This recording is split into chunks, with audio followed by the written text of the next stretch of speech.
Greetings everyone, and I'd love to greet everyone. Well, I'm repeating myself, but the topic that I want us to discuss this day is about creation, God's creation, in the first week of this earth's creation.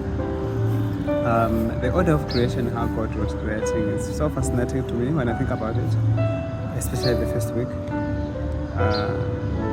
In the first day, God says, "Let there be light," and light was there. Something interesting about the light that God brought into existence is that if that light was not brought into existence, our candles could not produce lights. The moon could not produce light. The sun could not have this visible light that we are relying on. But it's all because He says in the first day, "Let there be light," and therefore there was the existence of light. Something interesting, other people think that the lights, because there's a difference between light and lights. In the first day, God says, "Let there be light," not lights, light. But then in the fourth day, God says that, "Let there be lights," meaning some things which actually light will be emanates lights. I don't know if that's the correct word to use, but something that produces light, but doesn't create light. Light has already been brought into existence, but that something is going to sustain light.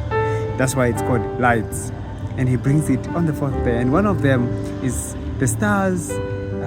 We have the moon. We have one of them, the greater one, that's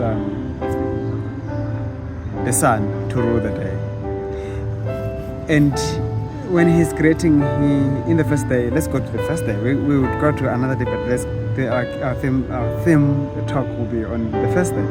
On the first day, He instructs the day to end at a certain point, and at that point, it has to respect the night. The night has to begin, and it continued to be in shifts. So nature is more obedient than us, because for the day is obedient that when it's time for the night, it quits, and there comes the night.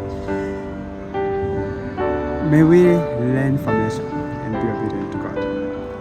If Adam stood in his obedient state, we wouldn't be struggling right now even to convince each other about the truth, because we would all be knowledgeable of the truth, and we wouldn't even need written knowledge. We would be as intelligent as he used to be, as he was, because you can imagine Adam was created on the sixth day of the first days of the week, first 7 days of the week. He was given the responsibility to give names to everything else that God created. That intelligence, he didn't have a book. Books only started being done during the time of Moses. Moses was the first historian. But we look at Adam. He was the most intelligent person than anyone else you can think about. Forget about the ones who wrote the scientific, the chemistry, mathematics formulas. All those ones are dumb as compared to Adam, because Adam was more intelligent than anyone else who is going to actually claim intelligence. You can go to worldly schools, but you never reach Adam's stage. And that is why when you go to heaven, we will have to, when we are redeemed, we will have to actually upgrade, learn every day from the mouth of Jesus. And even in the earth renewed, we never stop learning. We need to regain what we lost. But again, we will never reach a point where we say, "Oh God, so that's you. Okay, we understand you. No more learning." No, it will never get there. So may the Lord help us that we can be as obedient as how nature was.